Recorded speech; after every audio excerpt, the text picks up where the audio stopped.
Alors, monsieur, si vous permettez bien, on va passer au second sujet en débat, donc ce matin, dans Instant Politique. Et je reste avec vous, honorable Akhenaton. On a vu la sortie du président de la République, c'était jeudi dernier. Une sortie, certes, décontractée, décomplexée, mais assez musclée, tout de même, du président de la République, pour repréciser, donc, au Niger, que s'il entend avoir coopération entre les deux pays, il va falloir ouvrir les frontières.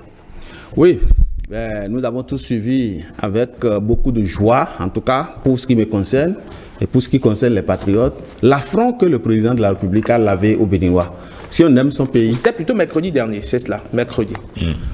Je disais donc que nous avons aimé la manière dont le président de la République a lavé l'affront aux Béninois que nous sommes. J'ai vu le parti LD, puisque c'est de lui qu'il s'agit ce matin, se promener pour aller à la frontière au moment où la CEDEAO avait décidé de la fermeture des frontières, décision que le Bénin a respectée. Le Bénin n'est pas un État voyou, le Bénin n'est pas un État informel, c'est pour ça que le Bénin respecte les engagements internationaux. Et quand la frontière a été fermée du fait de la décision de la CEDEAO, il y a eu une promenade des acteurs politiques du LD qui sont allés voir comment les frontières étaient fermées, quelles étaient les répercussions. Effectivement, les répercussions sont énormes sur nos compatriotes comme sur le peuple nigérien. Mais lorsque la décision a été prise de rouvrir les frontières et que le Bénin s'est exécuté promptement, d'abord le président béninois a beaucoup pesé dans la balance pour que les frontières soient ouvertes et que nous on a ouvert ces frontières, eh bien le Niger a gardé les frontières fermées, mais incohérence totale, je n'ai plus vu la même équipe de LD ou bien une autre équipe de LD se porter sur le terrain pour voir comment les frontières étaient fermées de l'autre côté et que chez nous c'est quand même ouvert.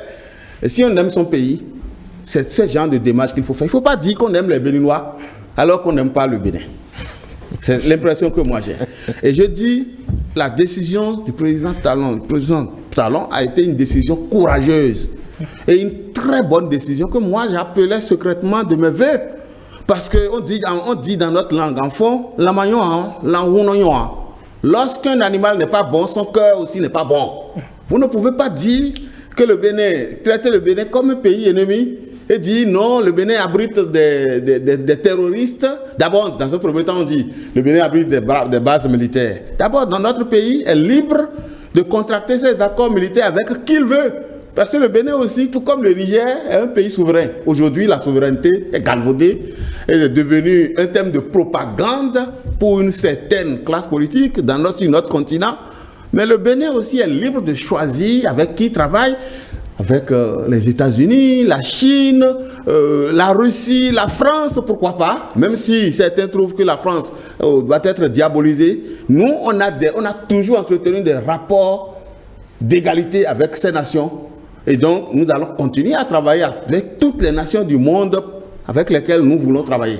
Ce n'est pas un pays étranger qui va nous dicter avec qui nous travaillons ou pas. Et maintenant, ceci dit, on dit qu'il y a des bases militaires au Bénin. Et on ne nous dit pas, donnez-nous les coordonnées géographiques de ces bases. Mais les bases ne sont quand même pas... C'est pas quelque chose qu'on peut cacher. Une base militaire, c'est visible. Et jusque-là, personne n'a pu nous dire la base militaire. On dit à quand il y a des militaires, une trentaine de militaires instructeurs et les accords du Bénin. Et ces gens-là étaient là bien avant les situations, avant que les dirigeants actuels du Niger ne s'accaparent du pouvoir. Et donc, ce n'est pas parce qu'ils sont là, ils sont arrivés au pouvoir que le Bénin va chasser ses partenaires militaires. Et donc, je pense que la décision de dire au Niger, si vous décidez que les frontières resteront fermées, alors que les frontières restent non seulement fermées sur terre, dans l'air, mais également dans le sous-sol. Ça veut dire donc que le pétrole ne peut pas passer pour être commercialisé. Et ça, c'est des rapports de force. C'est géopolitique ce qu'on est en train de dire. Et j'espère que le Niger saura en tirer les conséquences nécessaires. Mais les propos qui ont été tenus de l'autre côté, que j'ai entendus, ne sont pas de nature à dégeler la situation pour le moment. Très bien. Maître Agboudior, vous avez dû suivre la réaction du chef de l'État que votre vis-à-vis applaudit d'ailleurs très fortement. Est-ce que la réaction du chef de l'État se comprend? Je crois que dire que la réaction du chef de l'État est une réaction un peu trop belliqueuse ne doit pas être comprise comme pour nous étant des non-patriotes. Parce que ce que le Parti des démocrates, ça peut être comme un casus belli. Parce que j'estime que le Bénin s'est toujours illustré avant 2016 par une diplomatie concertée. Je constate et je regrette que le choix fait par le président de la République est plutôt le choix d'une diplomatie belliqueuse. Nous estimons au Parti les démocrates que la question de la crise entre le Bénin et le Niger est un débat national qui ne doit pas seulement se limiter entre les partis de la mouvance, la présidence de la République et le Niger. Parce que ce qui est en jeu, c'est l'avenir des prochaines générations. Parce que ce qui se passe aujourd'hui, si la situation devait rester comme telle, ceux qui vont en souffrir, c'est dans 5 ans, c'est dans 10 ans. Vous savez, au Togo aujourd'hui, les autorités politiques au Togo sont en train d'agrandir le port du Togo, le quai. Ils sont en train de construire un nouveau quai pour rendre beaucoup plus fluide les opérations portuaires en destination des pays de l'Interland. Ça, ce sont des faits. Celui du Bénin est aussi en modernisation. Ce sont des faits. Parce que les autorités togolaises ont senti une opportunité immense à travers une collaboration économique avec le Niger et les autres pays de l'Interland. Je ne vous interromps pas, mais je me permets de placer une petite question. Est-ce que le Niger, le Togo aurait pu prendre sur lui de ne pas fermer les frontières s'il avait directement des frontières avec le Niger, un peu comme le Bénin là, avec le Niger? Mais vous convenez avec moi que, et c'est le général de Gaulle qui l'a dit, la France n'a pas d'amis. La France n'a que des intérêts.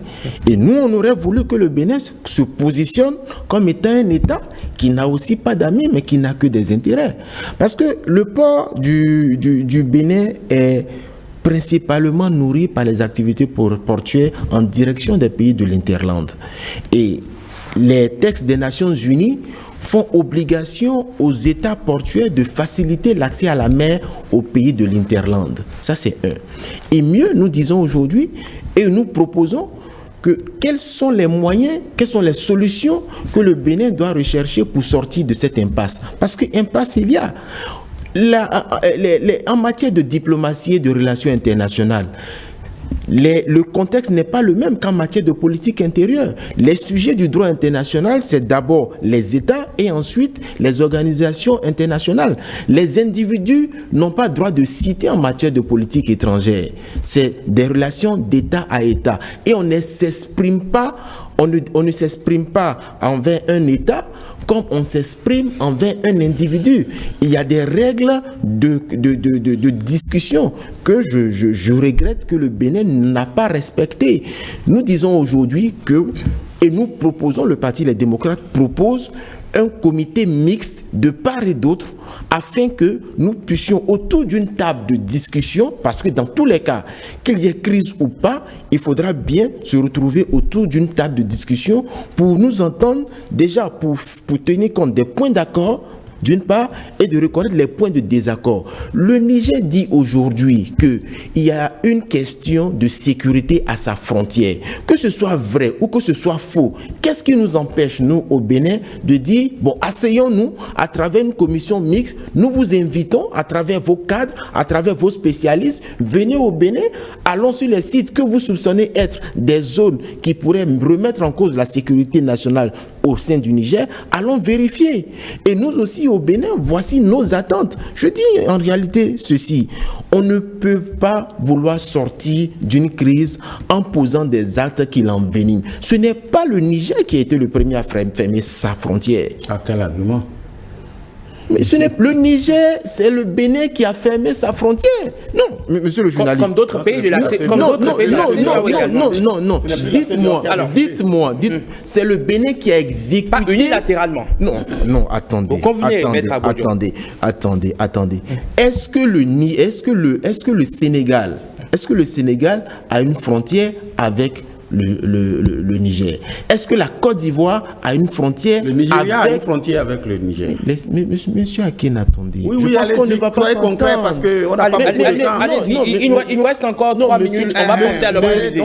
On va penser à l'optimiser, Maître Agbodjo. Honorable, attendez, on va permettre à Maître Agbodjo d'y aller. Honorable Akin, attendez, soyez élégant. Les Béninois nous suivent. Je crois que ce n'est pas très élégant de dire que je perds du temps puisque... Oui, mais il nous reste 3 minutes. On va permettre à Maître Agbodjo de finir son argument. Que je réagisse bien sûr. Oui, mais si vous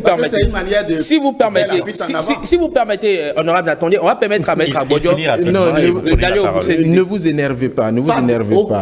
Oui, mais vous perdez votre sang-froid. Je disais que la Côte d'Ivoire et le Sénégal n'ont pas de frontière avec le Niger, alors que c'était les deux pays avec le Bénin qui étaient pour une intervention militaire comment on appelle ça, au Niger. Mais le Bénin a pris sur lui le risque de fermer sa frontière. Mais pourquoi le Togo n'a pas fait de même? Pourquoi le Togo n'a pas fait de même? Le Nigeria avait voulu faire de même, mais son Parlement s'y est opposé. Et il y a eu des discussions qui ont permis de calmer cette situation. Mais je dis aujourd'hui, c'est le Bénin qui avait le plus à perdre dans cette histoire de fermeture des frontières avec le Niger. Et le Bénin, malheureusement, aujourd'hui, est lâché par la CEDEAO. Cette crise, qui était une crise sous-régionale, est devenue une crise entre le Bénin et le Niger. Où se trouve la CEDEAO pour pouvoir dégeler la situation aujourd'hui? Donc j'estime qu'il faut faire appel aux forces vives de la nation. Un médiateur? Pourquoi pas? Un médiateur. Et au sein du Parti des démocrates, nous avons des cadres émérites qui peuvent aider à ce que cette situation qu'on ne perde pas définitivement la main. C'est de ça qu'il s'agit. Merci. Très bien. Honorable Akin Atonde, qu'est-ce qui nous permet aujourd'hui de sortir de cette crise entre deux pays frères? Bien, sortir de cette crise, ce n'est pas des gens qui ont déjà parti pris qui peuvent nous aider à sortir de la crise, parce que je constate qu'autour de la table, il y a déjà les avocats de la partie nigérienne. Les avocats de la partie nigérienne, et c'est ce que je voulais faire remarquer en disant qu'on ne peut pas plaider tout le temps lorsqu'on est devant la presse et dire qu'on aime les Béninois, faire croire aux Béninois qu'on les aime, alors qu'on n'aime pas leur pays, qu'on n'aime pas le pays qui est le nôtre à nous tous. C'est pas possible. Mais c'est clair, les actes prouvent. Mais lorsque le Niger dit qu'il y a insécurité, qu'à ses frontières, la base militaire la plus importante de la France en Afrique, c'est le Tchad, avec 1000 hommes. Hein? Des avions chasseurs, des bombardiers. Ça ne devrait poser aucun problème. Et c'est un pays frontalier qui a 1200 km de frontière avec le Niger. Nous avons 300 km de frontière et c'est chez nous où il n'y a aucune base militaire à partir de chez nous que les Français peuvent attaquer le Niger. Vous voyez déjà qu'il y a quelque chose qui ne va pas. Il faut qu'on se pose les bonnes questions. C'est très beau de dire que, il suffit qu'on appelle les gens d'un certain parti pour mettre en place un comité paritaire. Le Bénin a prouvé toute sa bonne foi dans ce dossier. Toute sa bonne foi. On dit que les autres n'ont pas fait. Mais le Togo, d'abord, vous-même vous avez dit, n'a pas de frontière avec le Niger. Donc le Togo n'a pas de... Le Togo, de manière opportuniste, n'ayant pas de frontière, a accepté d'accueillir le fret du Niger et se débarrasse sur le Burkina, qu'on sait être dans une position de faveur avec le Niger parce qu'ils sont désormais membres d'une alliance. Mais la Côte d'Ivoire et le Sénégal que vous évoquez, en essayant d'éviter d'évoquer le cas du Nigeria, le Nigeria a bien fermé ses frontières et a coupé l'électricité. Vous semblez ignorer cela? Ce que le Nigeria a fait dans cette crise est plus grave. Le Nigeria a plus puni le Niger. Priver un pays d'électricité, vous savez ce que cela signifie? C'est des morts en cascade. Et pourtant, lorsque le Nigeria a ouvert ses frontières, le Niger s'est empressé de l'ouvrir. Et vous pensez que c'est bien que le Niger nous humilie en faisant comme si c'est nous qui avons le plus besoin d'eux? Non.